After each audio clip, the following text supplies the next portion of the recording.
design resilience has to do with achieving a planetary worldview that informs design for place.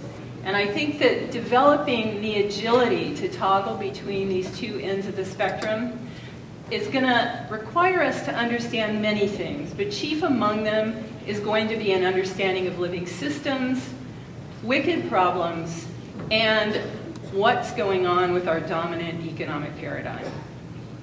So, number one, how we think equals how and what we design. So the important thing, I think, to know is that our dominant Western worldview, which after all derives from the scientific revolution of the 17th century, is utterly ill-suited for dealing with complex problems. This painting of Isaac Newton as the design geometer is, in a way, the embodiment of this way of understanding the world. Bent over, focused on the problem at hand, everything else disappears. It's essentially a reductionist approach to knowledge and understanding that simplifies problems by decontextualizing them. As designers, we have to do this every day. In this posture of head down, butt up, we lose the ability to see interconnections and interdependencies. In this posture, all problems are going to seem tame. So, the scientific revolution of the 17th century was essentially a reaction to social chaos of the era. The world seemed like a dangerous, disordered, unpredictable place, and people like Newton, Descartes, Galileo, and Bacon were really just looking for a rational, predictable way to make sense of it. The refuge they created was in the world of mathematics and quantification, essentially the world as machine. Ordered, predictable, the logical sum of its parts, and really we've been living with this reductive view of reality ever since. And my argument is it utterly directs the way that we design. So the worldview that still dominates is characterized by a belief in predictability and control, reductionist, decontextualized approach to problem solving and therefore design, a tendency to think in short horizons of time. It sees nature as existing to serve the interests of humans. It exercises power through centralized top-down hierarchies, as Ezio was talking about before. It favors quantitative ways of knowing over qualitative ones. And it's characterized by an inability to connect the dots and understand interdependency and interconnection. This is literally the water that we swim in like fish without knowing it.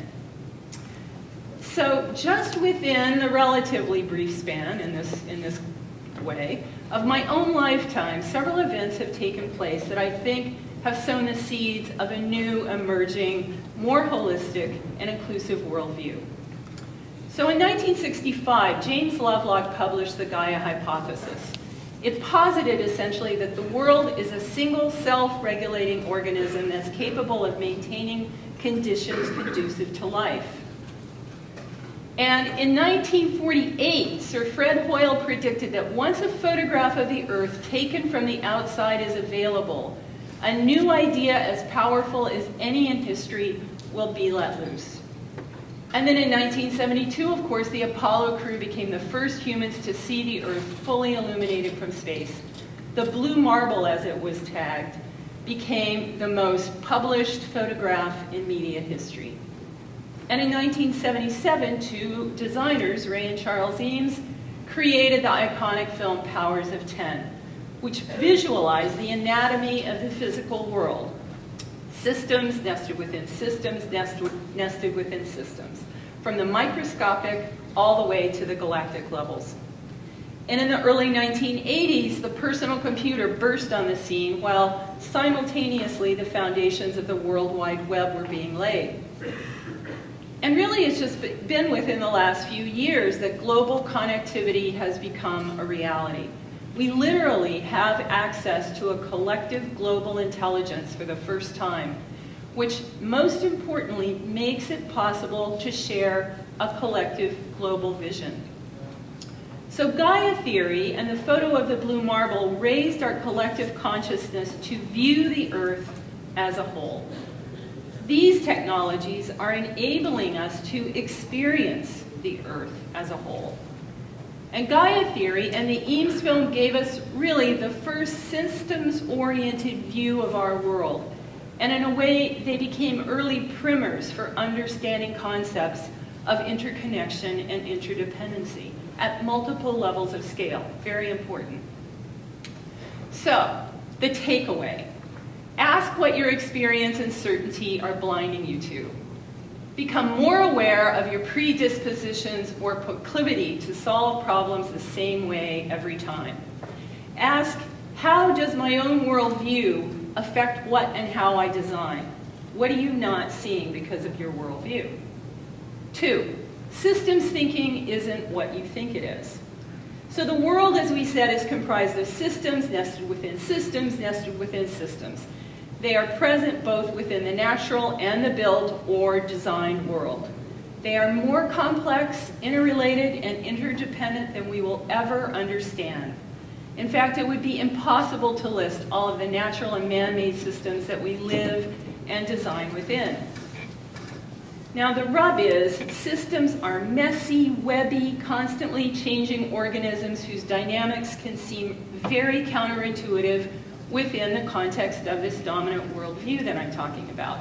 Most importantly, entire systems are impossible to see, which is why I think as designers we must study their dynamics. It's the only way to perceive the whole and understand their behavior.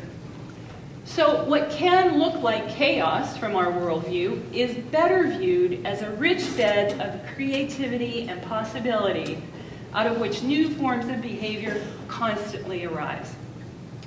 So designers need to understand and leverage these inherent dynamics, kind of like martial artists do. But our reductionist worldview has us think of systems in a very different way. Look familiar? So designers often tend to think of systems as frameworks for order. And this can often manifest as sameness or homogeneity. So order like this, much as I love it, can be imposed upon small, clearly defined situations, but only for a while.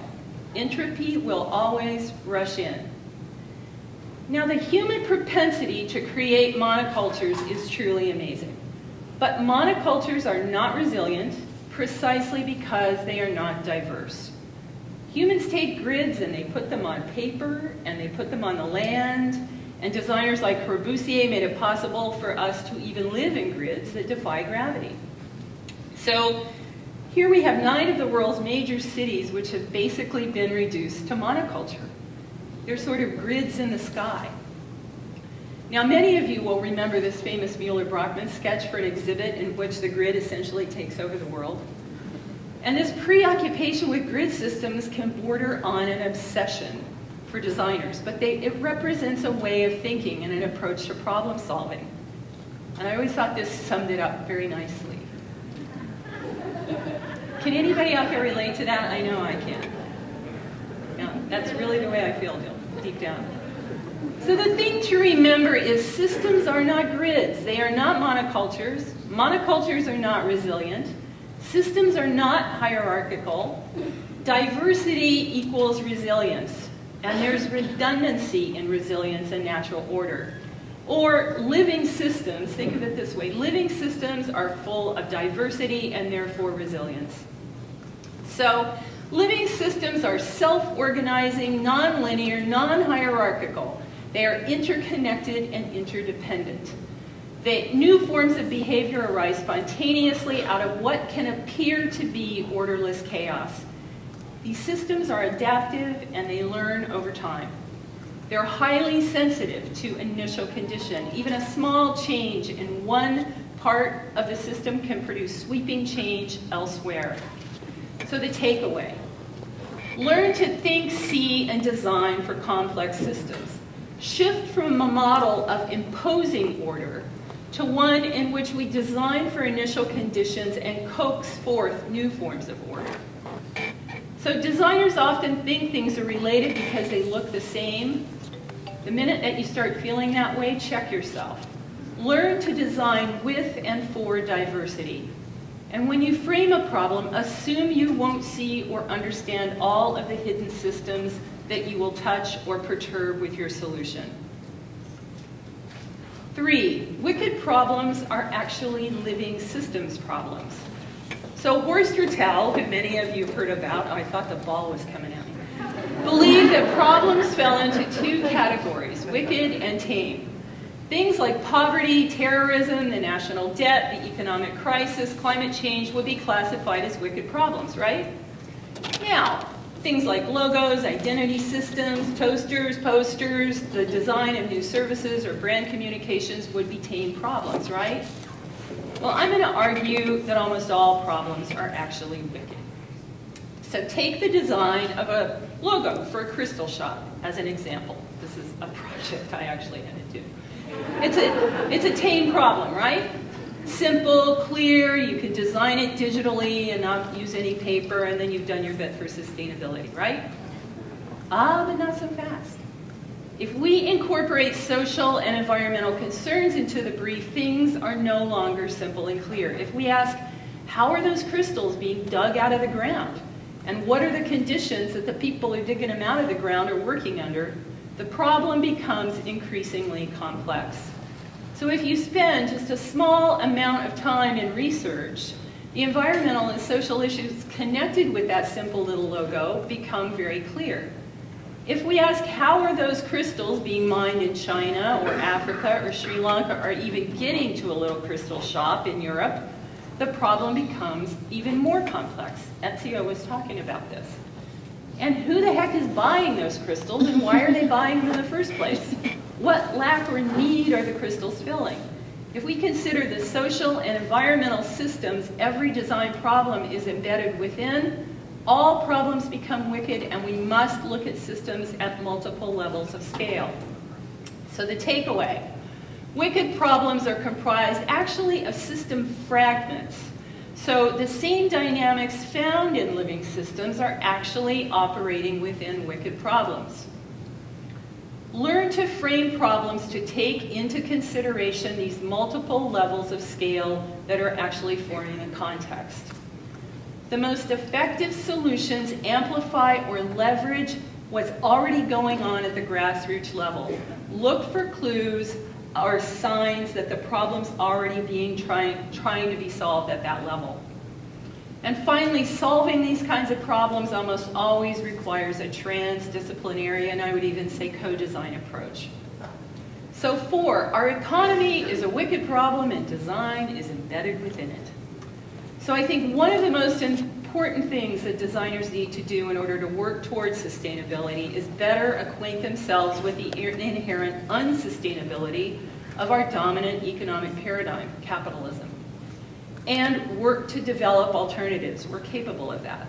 Much has been written on this subject, and myriad innovations are springing up at the grassroots level all over the world.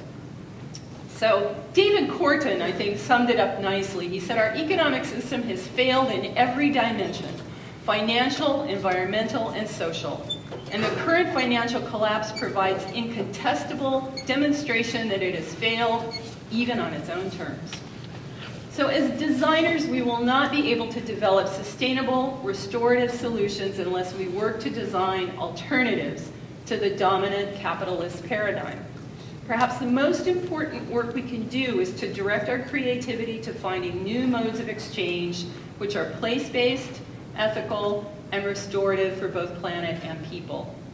So the problem with this economic paradigm is well documented, and I'm not going to go into an exhaustive critique of it here, but I will direct your attention to this graphic that's been making the rounds on the social network.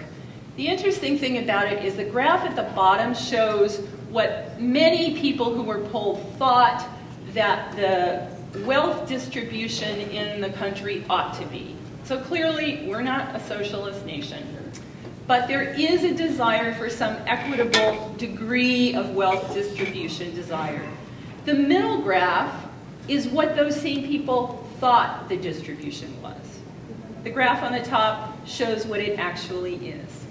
So the people who are at the poverty level, what they make is so minuscule it doesn't even show up on the graph anymore. So the takeaway, Designers need to familiarize themselves with emerging alternative economics and economies. We need to adopt the posture of subversive evangelists for a triple bottom line approach to commerce. Plant the seeds of change one conversation at a time, and especially in the boardroom if you get there. Start with ourselves. Change is going to start from the bottom, not the top. And the last one, good design is place-based design, but in a form we've never seen before. So I think we're at a pivotal point in history with incredible potential. A new global awareness combined with this global interconnectivity has the potential to inform a new way of living, cosmopolitan localism. So Ezio has said, cosmopolitan localism generates a new sense of place and culture so that places are no longer isolated entities but become nodes connected to short and long networks. The short networks generate and regenerate this local social and economic fabric, while the long networks connect a particular place and community with the rest of the world. In other words, cosmopolitan localism refers to communities that are small and local, but that also maintain a distinctive place within the modern global networked society. This is a really important vision for designers. In other words, we're talking about a vision of place-based communities informed by collective, networked global intelligence in the social, political, and economic domains. So you have both virtual and physical networks of sustainable communities that are mutually reinforcing each other. Cosmopolitan localism holds that the global self-awareness and distributed intelligence can inform more sustainable ways of living, and I would say designing in place. So through intention, every action and political act can contribute to the long-term process, and this is the important part, of alternative world making. The evolution towards cosmopolitan localism has really been unfolding since the 1960s. We are at a pivotal point, though, when a new way of living on the planet is possible. And making this possibility as a reality is essentially a design problem, and one that will require particular skills.